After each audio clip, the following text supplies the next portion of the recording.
Today I want to discuss why you are one of these. And I know a lot of you are going to say, not me, can't happen to me. I don't do that. I'm careful. I only do rational relationships. I'm protected by laws. But I'm here to tell you that sadly many of you are very mistaken. And it's because of the Duluth model. I wanted to do this topic because several of you have mentioned it in comments over the past few months. I'm sorry that I didn't go through my comments to get your personal acknowledgement, but if you did mention this recently or in the last few months, as I said, this one's for you. Thank you for the suggestion. So as I mentioned, what I want to do today is talk about the Duluth model and, again, why you are one of these. It's named after Duluth, Minnesota, and it's one of the most influential frameworks that's used in this type of policy, court-ordered intervention classes, and it's often used to train police, courts, and social service agencies. And it's worth men's understanding because a lot of people talk about this as though it's simply a neutral approach to DV interventions and arrest procedures, especially by people who are not men. But in fact, it is a very specific ideological model with major limitations and a long history of influence. So here's kind of where I'm going to go with this today. Feel free to bounce around. I will leave chapters. We're going to talk a little bit about what it is, the Duluth model, give a little bit of brief history about it, including an experiment that just blew my mind. Talk a little bit about how it relates to self-defense and things like that, how it's currently applied and where. So a larger national picture here. I'll give some controversy and some negative outcomes of the model. And one thing I thought was really interesting is the founder's later qualification and what she describes part of how it was developed. Very interesting there. And I hope that a lot of you stick around to the end because that's where I'm going to give my response now more than 40 years later to the Duluth model. I'm not going to spoil anything right here. Skip ahead if you want, or wait for the slow build. This is going to be a bit of another lecture, slower type video. So as I like to say sometimes, grab your coffee, your tea, your margarita, sit on your bench, on your porch, or on your gazebo, wherever you are, and let's have a little talk. Before I dive in too deep, I just want to say that this coming Wednesday, June 24th, I'm going to be on Dan's live podcast, his live stream from Men Need to Be Heard. I know that we have some overlapping viewers, so be on the lookout for that. It will be on Dan's channel. Go over there, give him some love. I also still have a couple of free coupon codes, not coupon codes, free codes for a couple of my book chapter, Rules of Engagement, and its accompanying field guide. I mentioned several days ago, maybe a couple of weeks ago, that I was going to give some of them out because all I want to do is get a little bit of feedback. So even if it's not really important for you or something that you would use right now, if you're interested in grabbing one of those, look in the description, get the download, and then what I'd like to do is send you an email just to get a little bit of feedback before I finish the remaining 11 chapters. By the way, everything I'm going to go through today, links will be in the description, in case I forget to mention it later. And one last caveat, I am intentionally avoiding some of the words right up here on the screen in today's discussion, because it's hard enough for me to get my content distributed through this algorithm, and I don't want the topic to be suppressed any more than it already is. Hopefully that will help, but also be sure to give it a like and a comment to help out and get this to other guys. All right, let's do this. Let's get into the model. The Duluth model grew out of the DAIP in Duluth, Minnesota in the early 1980s. Its central premise was that men's against women is primarily about maintaining power and control within a patriarchal society, not just poor communication or conflict that gets out of hand. The famous visualization that many of you probably have already seen is this power and wheel control wheel created in 1982. As we can see, inside this wheel are men's alleged tactics that I'm not going to get into a whole lot here, but please do have a pause. I'm not going to remark on it much, but I hope that you do in the comments. So if you do any of these things, it's all about power and control. If you have a stay-at-home wife and you don't share your credit card with her or give her a copy of it, you're included here. If you disagree with accusations that you are being this way, you are guilty. If you are jealous in any way, if you treat her like a servant, if you make all of the big decisions, if you make her ask for money, if you make her, if you're playing mind games. I'm not going to go through, again, all of these. I'm not going to comment on them, but let me know what you think. I know that many of you have experienced these, if not in a marriage or a long-term relationship. Sometimes it's just people you meet and you go on 1 or 2 dates. But give me your thoughts. Anyway, so that's where your power and your control lies, right here. So overall, again, the idea is that is a part of a wider pattern of domination. Okay, with that understanding, let's discuss a little bit of its history. The Duluth Model began, as I mentioned, in Duluth, Minnesota, actually in 1980 and 1981, through the DAIP. The project was not originally just a counseling class, but more like a larger goal to build a coordinated response among police, prosecutors, courts, shelters, and advocates, and a whole bunch of other people. DAIP says that the original project started in 1980 with 3 staff members working out of the Duluth County Health Center and negotiating policies across local agencies. A major early step came in 1981 when the Duluth police adopted the experimental mandatory arrest policy in domestic cases. And yes, you heard that correctly. This just kills me. The word experimental is actually literal here. According to a Duluth Model training presentation, the police chief initially agreed to test with only the first 1/3 of his patrol officers. Those officers were instructed to make an arrest in qualifying domestic cases. The policy was then connected to experimental procedures across several agencies, not just the police. The policy changed what happened after probable cause was found. Arrest became the default or a required response rather than the officers using their discretion, mediation, or simply separating parties.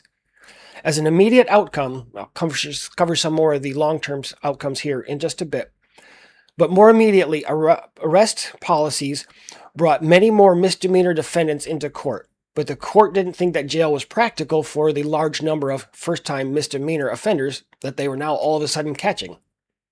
And that's one of the reasons that the court asked DAIP and local mental health agencies to develop a low-cost, court-connected intervention program. See where this is going?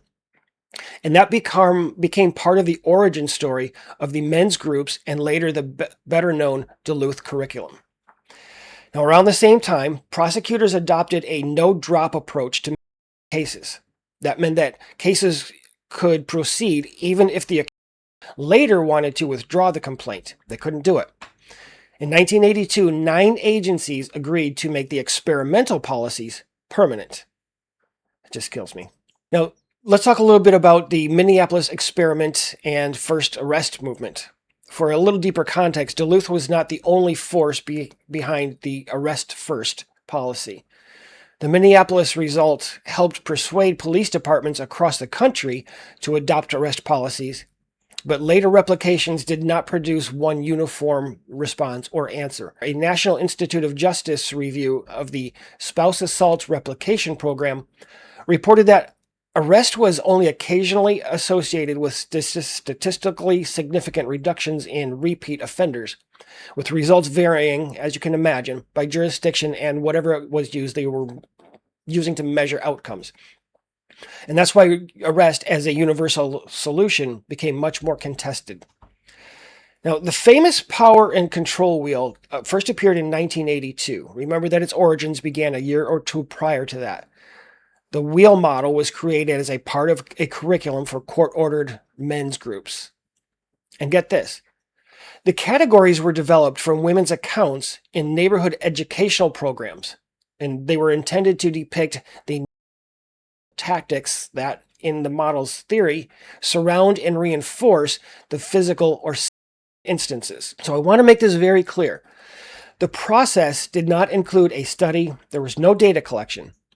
There was no assessment of forms of Duluth's own account says that the creators spent months of conducting focus groups of women who had been affected. They were listening to their stories in these groups, asking follow-up questions, and documenting the behaviors that they said were most commonly used with and against these women. And the final wheel was then a condensed graphic. By the mid-1980s, the model had become both a curriculum and a government-linked intervention structure that included court-ordered men's programs, probation monitoring, victim advocacy, all of it, you can imagine. I wish I were making a lot of this stuff up. The original men's curriculum later became known as creating a process of change for men. Duluth still trains facilitators in that curriculum and explicitly describes it as one component of a larger criminal justice and community response system. So, how is Duluth being used today? There's no reliable database of every jurisdiction or office that's using these materials, but the model spread pretty organically and it remains very widely used, but its official footprint, just want to be clear about this, is very difficult to report on. That said, here are several current official examples. In North Carolina, they still expressly recognize the Duluth model at the state program level. Its Department of Administration says that new interventions, those providers may use training certificates from only 3 approved sources, one of which is Duluth. So it remains one of the state-recognized routes for becoming an approved provider of court-linked domestic instance intervention programming. In Nebraska, their judicial branch says intervention programs are used statewide in probation-related cases and describes the power control wheel as a tool that's used by intervention providers. Down here in Florida, where I am, our current statewide intervention and program structure does not appear to require providers to call themselves Duluth Model programs. But the state's law and regulation require certified intervention programs to use psychoeducational or cognitive behavioral modelings that address tactics of power and control, which is exactly what this does. And Duluth itself, more than 40 years later, since its inception, the original site does still remain active. Duluth Model there is still organized around coordinating case handling. In fact, they use the fullest form of the Duluth implementation, not just telling court-ordered men to attend a class, but actually building an institutional system still around this particular framework. I'm not going to go through a lot of these others in detail for the sake of time, but we can see, or you can find out, it's still used in Lake County, Indiana, in Ross County, Ohio. The Georgia Commission on Family Violence is using it. Delaware DV Coordination Council. In Watchung County, Washington, even Manhattan in New York, where they have an intervention program that recently incorporated the model into its curriculum. For a little bit more of a broader national picture, historically, the Duluth model became the most common form of intervention programming in the United States. A National Institute of Justice report described it as the most common model in the country and said many states required intervention programs to conform to it, if not use it outright. There's another study done by Illinois here. I'm not going to go over that, but it will be linked in the description with all of the others. So the model's influence is broader than programs that are formally named after it, is the point. The National DV Hotline still identifies this power and control wheel as its frame of reference for describing news. So if you call into the hotline, this is what they're going to expect and what they're going to talk to you about. Numerous agencies and advocacy organizations also use derivatives of this wheel for topics like technology abuse, post-separation, teen relationships. See, it's been, in fact, modified and is now used very, very widely. But let me mention this. The model is not without pushback, and perhaps some of the most common pushback is that it starts with a conclusion that men's instances or men's behaviors is a product of male power, patriarchal entitlement, and a desire to control. And although that may be an accurate description of some relationships, I'm not here to say that it never happens. The problem is treating it as the only explanation for nearly all male instances, while treating women's actions as self-defense, resistance, or reaction. Oh, and I forgot to mention earlier, the original wheel itself is explicitly gender-specific. It includes using male privilege, and it was built from a focus group with women who reported on their personal experiences and stories. I think I did mention that part. There have been objections brought up, I'm going to try to keep these simple, that it is gendered by design, as I just mentioned. The model does not begin from who's doing what to whom, or who started, or who's facilitating, anything like that. It begins from a gendered theory. Men as structurally empowered, and women as structurally vulnerable. Another one is that it can reduce different kinds of actions into a single motive, right? So it kind of compartmentalizes and boxes everything into one very simple answer. People have also contended that it can encourage professionals, which I wholeheartedly agree here, to presume who is the primary aggressor. And I am not a clinical psychologist, but I would bet almost everything I own that this is in most textbooks that therapists are learning in reading in college. Somebody out there let me know if this is in fact part of curriculum in colleges and universities. Another criticism is that doesn't have a real strong treatment model outcome. So the National Institute of Justice says that research on these programs has had mixed results, with older reviews finding only small effects and limited evidence that attendance of these programs or in these programs reliably prevents any future abuse. So let's talk just a little bit about negative outcomes. I'll just leave some of them up here on the screen for you for the sake of time. But in some instances, courts and agencies had to add primary aggressor and self-defense rules because the original response could not safely treat every incident as a simple man versus woman case. So again, you can see it's gotten a little bit of pushback, but it's still around. So how much this pushback is actually helping or changing things, I'm not quite sure. Which leads us to my response. This is your reward, I guess, for sticking around to the end. This is what I'm going to do over the next week or so, maybe a couple of weeks. And I wish that somebody would have done this decades ago. Apparently, it's going to take little of me giving it the college try right now. The next step is to develop a matching model for this with using the same basic logic, right? Because in the interest of inclusion, we need the same thing for men as well. So here's what I'm going to do. I'm going to start with the experiences of people who were left out of the existing Duluth model. I'm not going to invent categories based on ideological thoughts or assume what men experience. Here's a sample draft, in fact, of what I plan to build. What I'm going to do is review a structured sample of publicly available first-person accounts from men who describe relationship conflict, false allegations, custody interference, and several other topics. And then I'm going to assess them. I'm not going to include any research in this process. I'm not going to put in any formal theories or anything else systematic, just like these people did when they created this piece of shit right here. So other than capturing what men are already saying and have put out publicly, that's all I'm looking for.